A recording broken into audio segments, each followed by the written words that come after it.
오늘 큐도 결혼이고요. 어제 지금 우리가 보고 있는 어제 큐티도 결혼입니다. 7장은 1절부터 꽤 길죠. 40절까지가 전부 다 결혼입니다. 결혼인데요. 바울이 독신에 대해서도 얘기하고요. 독신.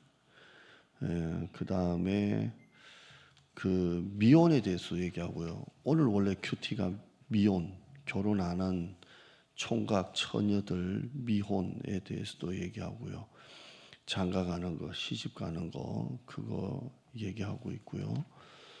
독신에 대해서도 어제 얘기했고요. 이렇게 다 결혼 생활입니다. 결혼 생활인데 오늘 저와 여러분이 본 내용은요.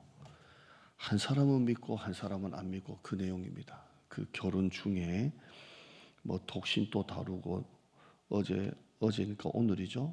7장 앞부분에 독신도 다루고 오늘 금요일은 미혼도 다루고 뭐 이렇게 부부관계도 다루고 또 서로 싸웠을 때 어떻게 하느냐 그것도 다룹니다. 여기에 보면 5절 한번 볼까요? 어제 겁니다. 어제 거죠. 목요일 7장 5절에 보면 서로 분방하지 마라. 기도할 틈을 얻기 위하여 합의상 얼마 동안은 분방하되 어떻게 해요? 다시 나중에 합해라. 왜냐하면 분방에 있는 동안 이게 우리가 계속 음란을 보잖아요. 너희가 이 정욕을 절제하지 못해서 사단이 시험할 수도 있다 그래요. 그러니까 떨어져 살다 보면 건강한 부부가 다른 이성을 찾아서 갈 수도 있으니까 서로 안 맞으면 잠깐 분방하지만 기도할 틈을 얻기 위하여 나중에는 합해라. 왜요? 나중에는 서로 그걸 견디지를 못하고 다른 또 성적인 걸 할 수 있으니까 그래서 절제하지 못할 수 있으니까 그렇게 해라 할 정도로 굉장히 자세히 다루고 있죠. 조목조목 다루고 있습니다. 오늘은 한쪽은 믿고 한쪽은 안 믿고 그걸 말하는 거예요. 근데 10절부터 쭉 보시면요. 13절까지 보면 이 큐티가 이제 중간중간에 성경 구절이 있어서 그 구절 찾기가 어렵던데요. 계속 반복되는 게 뭐냐면 버리지 말랍니다. 버리지 마라. 버리지 마라. 버리지 마라. 한쪽이 좋아하거든. 한쪽이 같이 살고자 하거든. 뭐라고요? 버리지 마라입니다. 이게 무슨 내용이냐면 믿는 남편이나 안 믿는 여자나 있잖아요. 그런데 내가 안 믿는 배우자를 내가 신앙생활 더 잘하려고 한쪽을 버리지 말라는 거예요. 버리지 마라. 버리지 마라입니다. 그러니까 내가 신앙생활 더 잘하려고 거룩하게 살려고 내가 헤어지는 걸 말하는 거예요. 갈라서지 말고 버리지 말고 남편 또 아내를 버리지 마라. 남편과 함께 살기를 좋아하거든. 12절 끝에요. 남편과 함께 살기를 좋아하거든. 안 믿는 여자라고 버리지 마라. 버리지 마라. 어떤 여자에게 믿지 아니하는 남편이 있어 아내와 함께 살기를 좋아하거든. 그 남편을 버리지 마라. 그러니까 안 믿는 한쪽을 버리지 말아요. 그러니까 지금으로 말하면 그런 거 있잖아요. 막 핍박할 수도 있잖아요. 핍박. 뭐 교회 왜 나가냐고 막 핍박을 해도 헤어지지 말아요. 헤어지지 말아요. 그러니까 교회 나간다고 막 남편이 핍박하고 막 별짓을 다 해도 끝까지 그냥 그 문제로 내가 그러면 신앙생활을 잘하려면 네하고 헤어져야 되겠다. 당신하고. 그렇게 교회를 못 가게 하는데 헤어지지 말아요. 헤어지지 말고 끝까지 하래요. 그 문제로 인해서 살기를 좋아하거든 버리지 마라. 헤어지지 말라는 거예요. 그 문제로는 하지 말아요. 왜냐하면 14절이에요. 이게 참 은혜가 돼요. 14절 읽어봐요. 시작. 믿지 아니하는 남편이 믿는 아내로 말미암아 어떻게 되고요? 거룩하게 될 수도 있고 믿지 아니하는 아내가 남편으로 말미암아 거룩하게 되나니 그럴 수도 있다는 거예요. 그러니까 지금 힘들다고 신앙생활 남편이 핍박하고 아내가 핍박할 수도 있잖아요. 요즘에 뭐 젊은 애들은 여자한테 잡혀 산다면서요. 간다면서요. 자, 도저히 이해가 안 되지만 우리 애도 걸어가야 될 코스지만 시어머니도 며느리 눈치 보고 요즘 설거지를 시어머니가 간다면서요. 야야 쉬어라, 내가 설거지 할게. 안 그러면 시아버지 시키고 당신 뭐 하냐고 설거지하라고 며느리 힘들게 하지 마라 그런다는데, 나는 아주 힘들 것 같지만 아무튼 그런데 서로 한쪽이 언젠가는 믿지 아니하는 남편이 아내로 말미암아 거룩하게 될 수 있다는 거예요. 그리고 믿지 아니하는 또 아내가 남편으로 말미암아 거룩하게 될 수도 있다는 거예요. 그러니까 끝까지 견디고 끝까지 기도하라는 거예요. 헤어지지 말라는 거예요. 아멘.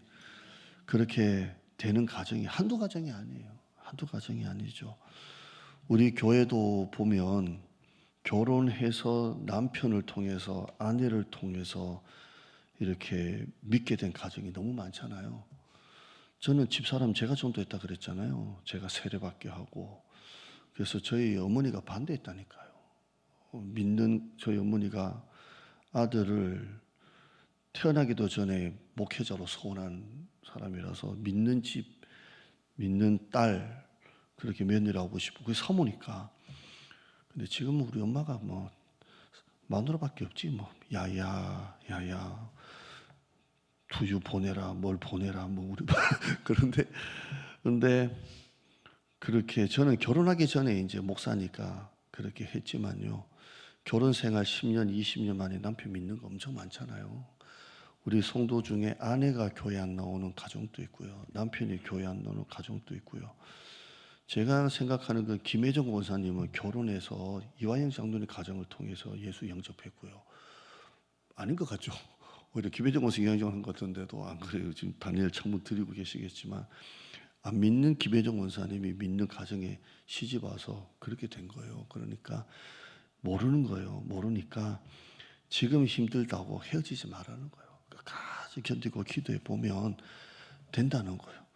우리 심영숙 원사님도 김병윤 집사님 저렇게 탁 담의 세계에서 부러뜨리듯이 기배 탁 부러뜨려서 우리 심영숙 원사님 기도로 싸워야 된다고 그렇게 이겨서 했는데요. 그렇게 된다는 거예요.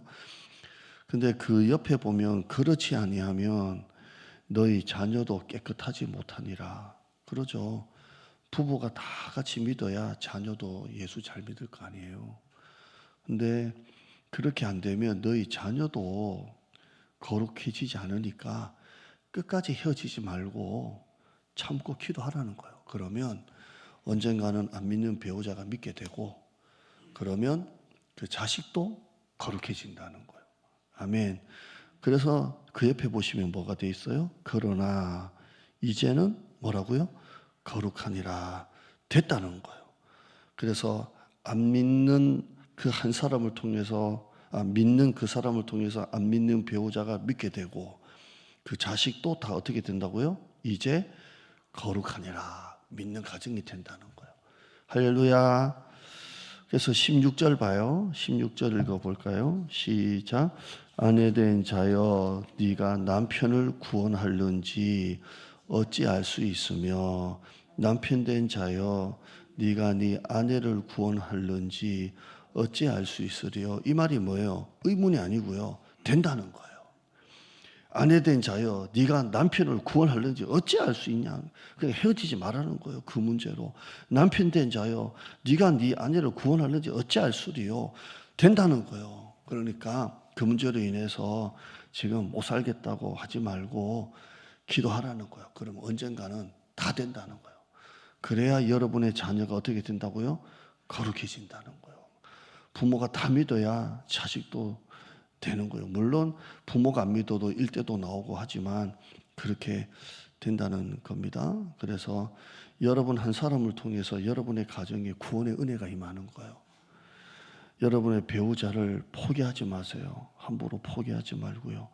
신앙 때문에 가정 깨지 말고요. 끝까지 기도해요. 그러면 언젠가는 죽어도 안 믿을 것 같은 여러분의 아내, 여러분의 남편 믿게 됩니다. 때가 있어요. 다 때가 있으니까 그렇게 하시고요. 자, 이제 적용 좀 하시죠. 큐티니까 제가 내용 풀어드릴게요. 첫째는 집에서 교회 불평하면 안 돼요. 그러면 안 믿는 배우자는 또 이제 막 신앙생활을 하려는 배우자는 교회 떠나요. 왜냐하면 집에 와서 맨날 전도해도 모자랄 판에 교회 불평, 목사님 불평, 설교 불평하면 안 믿는 배우자가 듣다가 그럼 교회 가지 마라. 뭐 한다고 교회 가가지고 그렇게 열받아 오냐 할 거 아니에요. 또 이제 막 신앙생활을 잘하려고 하는데 계속 불평하면 남편이 나 안 나가려고 내가 이런 교회 왜 나가냐고 그럴 거 아니에요. 그러니까 항상 교회 이야기를 집에서 어떻게 하라고요? 좋은 이야기만 하면 돼요. 좋은 이야기. 그래야 안 믿는 배우자가 그래? 그런 교회가 있어? 목사님이 그렇게 좋아? 교회 성도들이 그렇게 좋아? 이렇게 나오지. 맨날 불평하면 아예 그냥 나 때문에 떠난다고 보면 돼요. 그러니까 교회 불평 절대 하지 말고요. 두 번째는 이어지지만 여러분의 가정에 향기가 돼야 돼요. 안 믿는 세상에서도 향기가 돼야 되지만 가정에서도 향기가 되어야 여러분의 배우자가 교회 나오는 거예요. 남자들요, 여자 교회 나가지 않는다고 잔소리한다고 나올 남자 하나도 없어요. 나가자 그러면 다 더 안 나오지. 향기가 되면 나오는 거예요. 여보, 삼겹살 구워줄게. 한번 나와봐. 이렇게 될 줄 믿습니다. 향기가 돼야 되고요. 그러니까 배우자를 변화시키려고 하지 말고 내가 먼저 변화돼야 돼요. 내가 향기가 되면 오게 되어 있어요. 그러니까 자꾸 고치려고 변화시키려고 하지 말고 잔소리하지 말고 내가 향기가 되고 변화가 되면 되게 되어 있습니다. 또 하나님이 내 남편을 구원하실 거라는 소망을 잃지 마요. 소망을 잃지 말고 기도해요. 그러면 다 될 줄 믿습니다. 포기하고 싶은 마음보다 소망을 더 가지세요. 하나님 감사합니다. 오늘 말씀 진짜 좋은 말씀이고 중요한 말씀입니다. 믿지 아니하는 남편이 아내로 말미암아 거룩하게 되고 믿지 아니하는 아내가 남편으로 말미암아 거룩하게 되나니 그렇지 아니하면 너희 자녀도 깨끗하지 못하리라. 그러나 이제는 거룩하니라. 아내된 자여 네가 남편을 구원하려는지 어찌 알 수 있으며 남편된 자여 네가 네 아내를 구원하려는지 어찌 알 수 있으리요. 하나님이 나를 우리 집에 구원의 통로로 나를 보내주신 줄 믿습니다. 힘들고 어렵고 부부 관계가 이 신앙으로 인해서 갈등이 너무 심하고 남편은 주말에 놀러 가고 싶은데 아내는 교회 가면 가정 어렵습니다. 그러나 끝까지 기도하고 포기하지 않고 하나님 앞에 나가면 반드시 오늘 말씀처럼 어찌할 수 있으리요. 믿지 아니하는 남편이 아내로 말미암아 거룩하게 되고 믿지 아니하는 아내가 남편으로 말미암아 거룩하게 된다라고 말씀하고 있습니다. 함부로 그 사람의 신앙을 저 사람은 안 돼 포기하지 말고 믿는 배우자를 통해 가정에 구원의 은혜가 임하고 자녀들에게도 구원의 은혜가 임하는 줄 믿습니다. 남편과 아내를 변화시키려고 하지 말고 내가 먼저 변화되게 하시고 내가 먼저 향기가 되게 하시고 절대 안 믿는 사람에게 교회 불평, 부정적 이야기 하면 절대 하지 않게 하시고 이제 혹시나 그렇게 왔다면 다시는 그렇게 하지 않도록 그 사람의 구원을 내가 막는 겁니다. 절대 하지 말고 믿지 않는 가족 정죄하지 말고 사랑으로 품게 하여 주시고 하나님이 저 사람을 통해 내 기도를 통해 일하실 것을 기대하며 포기하고 싶은 마음보다 소망을 붙들고 나가게 하여 주시옵소서. 예수님 이름으로 기도드리옵나이다. 아멘.